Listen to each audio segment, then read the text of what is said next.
India is male dominating country where infertility के लिए females को हमेशा ब्लेम किया जाता है. As we know, the reproduction is not only the part of male, it's also part of female. यानी female का ही पार्ट नहीं है, मेल का भी कंट्रीब्यूशन होता है.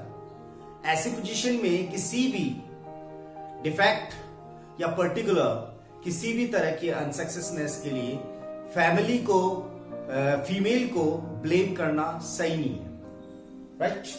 सो India is a male dominating country where always female is blamed being childless, childrenless. Right? इस तरह की इनफर्टिलिटी एक फीमेल में जो हो सकती है वो क्या मेल में नहीं हो सकती? इसी के बारे में पढ़ेंगे. Hello, I am Mukesh Kumar Drona. Now let's do the new topic. New topic is infertility and their corrections. आज हम इनफर्टिलिटी और करेक्शंस के बारे में पढ़ेंगे. Let's start. What is infertility? The infertility is the inability to produce children in spite of unprotected sexual coitus. Unsafe period हमने पढ़ा है. ओवुलेशन का एमसी का फीमेल में 10 to 17 डेज का एक पीरियड होता है. इसको हम अनप्रोटेक्टेड सेक्सुअल कॉइटस पीरियड मान सकते हैं. पर्टिकुलर कॉन्डम्स का यूज ना करके, कॉन्ट्रासेप्टिव पिल्स का यूज ना करके या किसी भी तरह के कॉन्ट्रासेप्टिव डिवाइसेस और मेथड्स का यूज ना किया जाए तो ऐसी पोजीशन में वो अनप्रोटेक्टेड सेक्सुअल कॉइटस होता है. इसके बावजूद यदि अनएबिलिटी है to have any kind of child and to have any kind of childrens, fusion करने में ऐसा मेल और फीमेल पॉसिबल ना हो पाए तो इस पोजीशन को, इस कंडीशन को, इस सिचुएशन को कहते हैं इनफर्टिलिटी. राइट? इनफर्टिलिटी के कुछ रीजंस हैं. रीजंस कुछ भी हो सकते हैं. For example physical, endocrinal and exocrinal reasons में भी आल्सो. फिजिकल में आता है एंडोक्राइन. एंडोक्राइन मींस हम स्टार्ट करें पिट्यूटरी ग्लैंड. सबसे पहले स्टार्ट करें हम hypothalamus.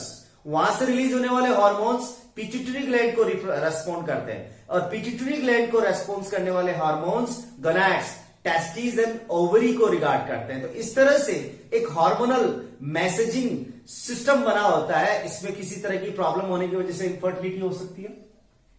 Exocrine in nature, basically exocrine में कुछ मेल में और फीमेल में स्पेसिफिक एक्सेसरी सेक्सुअल ग्लैंड्स होती है, like prostate gland in male, seminal vesicle and Cowper's glands are responsible to maintain the medium for what? Medium for gametes. pH को maintain करके रखते हैं, उनकी मोबिलिटी को मेंटेन करके रखते हैं, उनको एनर्जी प्रोवाइड करने का काम कर रहे हैं. May be the reason of these glands, of secretion of these glands. Tubular, vesicle tuber causes क्या हो सकती है? फैलोपियन ट्यूब में किसी तरह का डिफेक्ट हो सकता है, वास डिफरेंस में किसी तरह का डिफेक्ट हो सकता है. ओवुलेशन डिसफंक्शनिंग, ओवुलेशन सही तरीके से नहीं हो, या तो बहुत पहले हो जाए या बाद हो जाए. ऐसी पोजीशन में एमसी के अंदर ओवा एक फिक्स शेप और साइज में नहीं बन पाएगा. यूटेरस प्रॉब्लम, द शेप और size of uterus, sperm shape, size, number, motility, coitus dysfunctioning, ejaculation and erectile failure positions.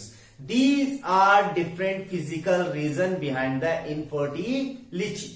इसके साथ में हम बात करेंगे यहां पर कि मैं बात करूं एक तरह से एड्रिनल ग्लैंड से गोनेडोट्रोपिन हार्मोन रिलीज हो रहा है, उसके डिसफंक्शनिंग की वजह से, इम्प्रॉपर सिक्रेशन की वजह से प्रॉब्लम हो सकती है. थायराइड ग्लैंड की वजह से कोई दिक्कत हो सकती है क्योंकि वो ग्रोथ करवाती है, specially including the development and maturation of testis and ovary. Right? These are the reasons of physical reason of congenital का मतलब स्टिल फ्रॉम बर्थ से जो स्टार्ट होते हैं वो रीजंस.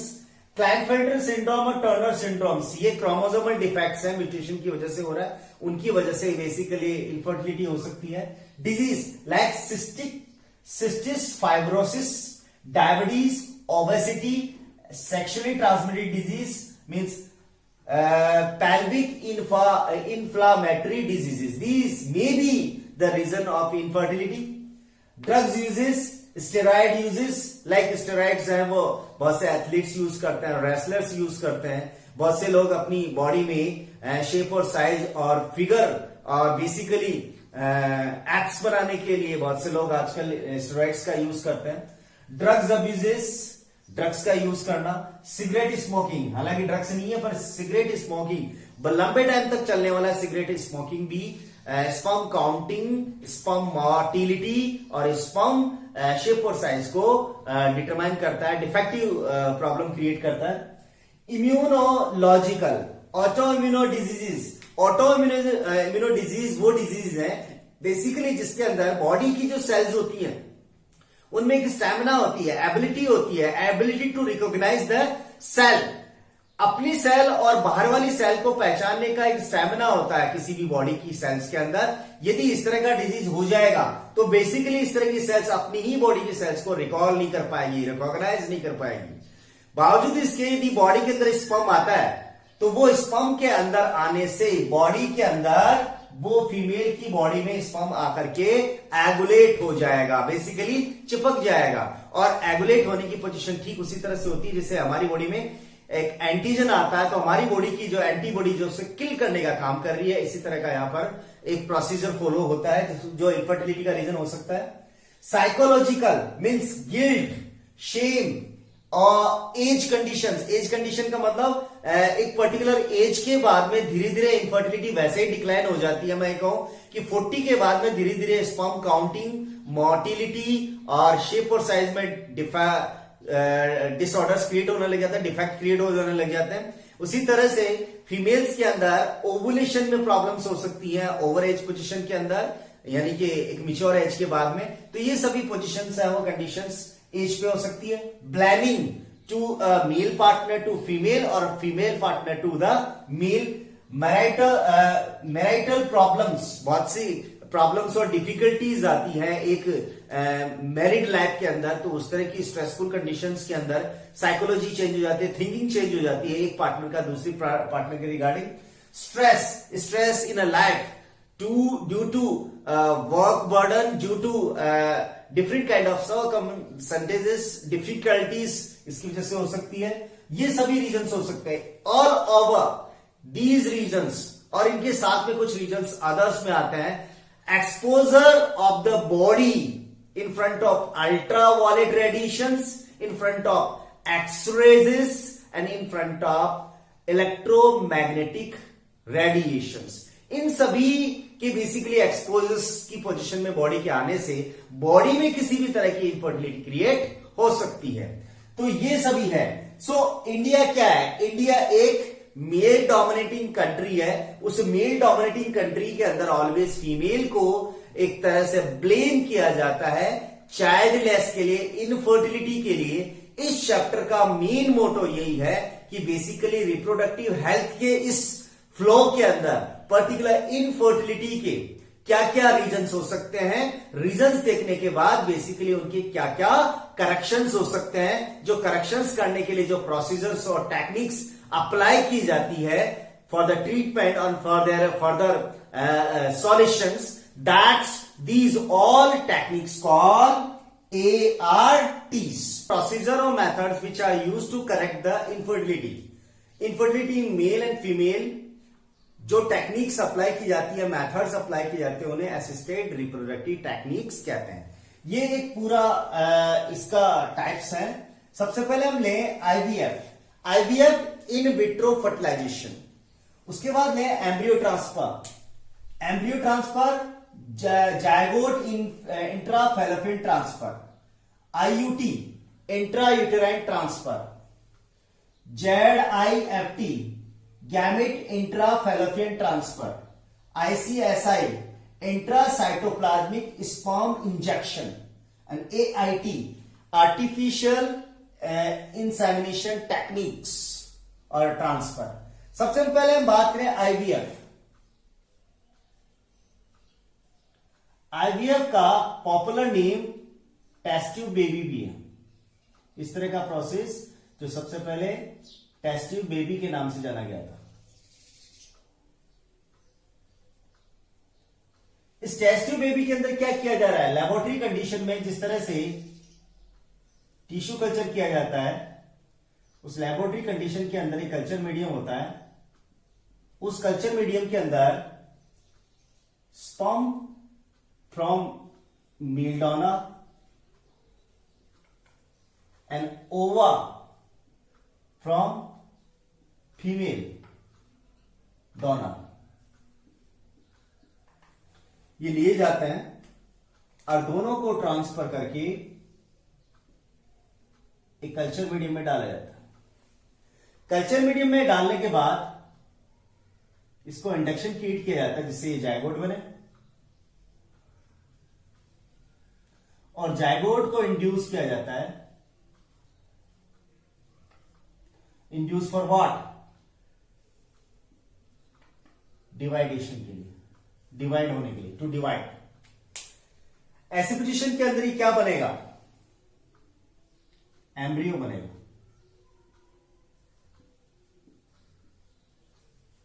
और फिर इस एम्ब्रियो को फीमेल की बॉडी के अंदर फर्दर डेवलपमेंट और ग्रोथ के लिए ट्रांसफर किया जाता है। फर्दर डेवलपमेंट और ग्रोथ के लिए जो ट्रांसफर किया जा रहा है, तो यहां पर हम मेंशन कर देते हैं, transfer of embryo into female for its further development and growth। Growth किसकी? एम्ब्रियो की। फीमेल की बॉडी के अंदर जो ट्रांसफर किया जा रहा है वो डिपेंड इस बात पे कर रहा है कि वो कितनी सेल्स वाला है। बेसिकली इस तरह से ट्रांसफर दो तरह का हो सकता है। इन दोनों ही ट्रांसफर को यहां पर मेंशन कर देते हैं ET and this called ET. ये ईटी दो तरह का हो सकता है, ZIFT, second one is IUT। ध्यान दें, यदि ये एम्ब्रियो 8 सेल वाला है, अप टू 8 सेल, तो उसका ट्रांसफर कहां किया जाएगा? फैलोपियन ट्यूब पर। यहां पर मेंशन कर लें, एम्ब्रियो अप टू 8 सेल, तो उसका ट्रांसफर कहां किया जाएगा? फीमेल के कौन से पार्ट में? फैलोपियन ट्यूब में। और एम्ब्रियो के इस ट्रांसफर को हम कहेंगे ZIFT, zygote intra fallopian transfer. But यदि ये एम्ब्रियो 8 सेल से ज्यादा, मोर देन 8 सेल्स, उस कंडीशन के अंदर उसका ट्रांसफर यूटेरस में किया जाएगा। तो एम्ब्रियो अप टू एम्ब्रियो यहां पर more than 8 cell, that's transfer this embryo transfer to the uterus, उसको यूटेरस में ट्रांसफर किया जाएगा। इस तरह के एम्ब्रियो ट्रांसफर को बोला जाता है IUT, इंट्रा यूटेराइन ट्रांसफर। तो intra uterine transfer and ZIFT दोनों एम्ब्रियो ट्रांसफर के ही टाइप हैं, और ये पूरा का पूरा मेथड देखा जाए तो उसे टेस्ट ट्यूब बेबी बोला जाता है। ZIFT, gift gamete intra fallopian transfer. इस टेक्निक के अंदर पर्टिकुलर जो मेल ली जाती है, फीमेल ली जाती है, उससे ova from a donor female transfer to the fallopian tube of another female for a further development, for the fertilization of this ova, for implantation and further gestation period. ठीक है, इस हिसाब से दो फीमेल्स यूज हो रही है। एक साइड में ये फीमेल देखिए जिसको बोलेंगे जेनाइटल मदर,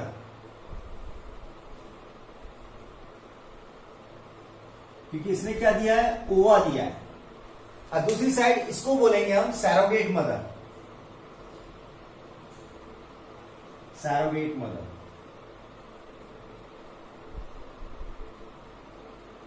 जो ओवा को फर्दर डेवलपमेंट तक लेके जा रही है फर्टिलाइजेशन के साथ साथ।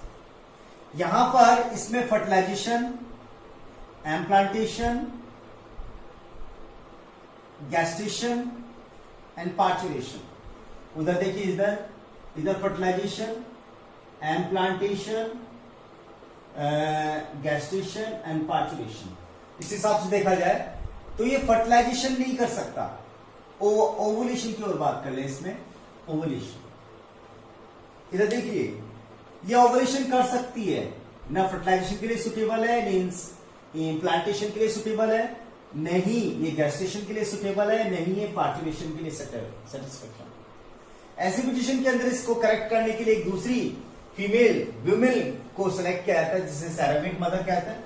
ये ओवुलेशन नहीं कर सकती, बट फर्टिलाइजेशन के लिए सुटेबल एटमॉस्फेयर दे सकती है, एम्प्लांटेशन करवा सकती है, गैस्ट्रेशन पीरियड स्टार्ट हो जाएगा और उसका पूरा होने के बाद पार्चुरेशन हो जाएगा।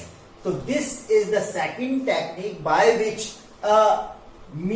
फीमेल, जिसको हम जेनाइटल मदर कहेंगे, जेनाइटल की जगह सॉरी इसको हम बोलेंगे जेनेटिकल मदर, जेनेटिकल मदर।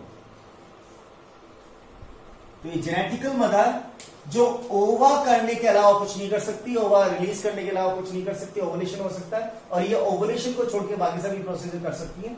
इस तरह की इनफर्टिलिटी इसमें भी है और उसमें भी है। तो इस तरह की टेक्निक्स के थ्रू हम इस इनफर्टिलिटी प्रॉब्लम को क्लियर कर सकते हैं।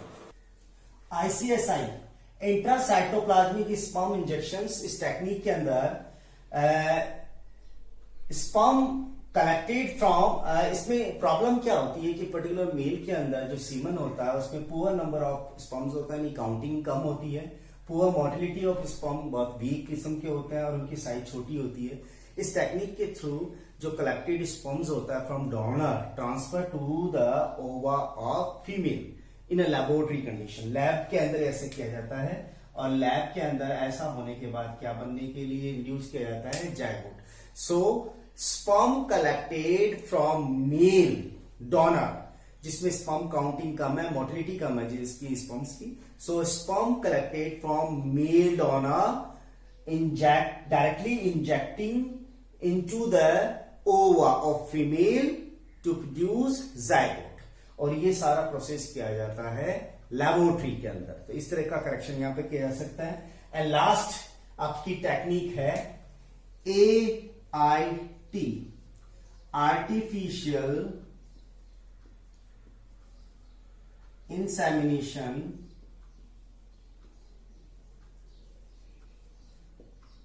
Transfer, insemination technique.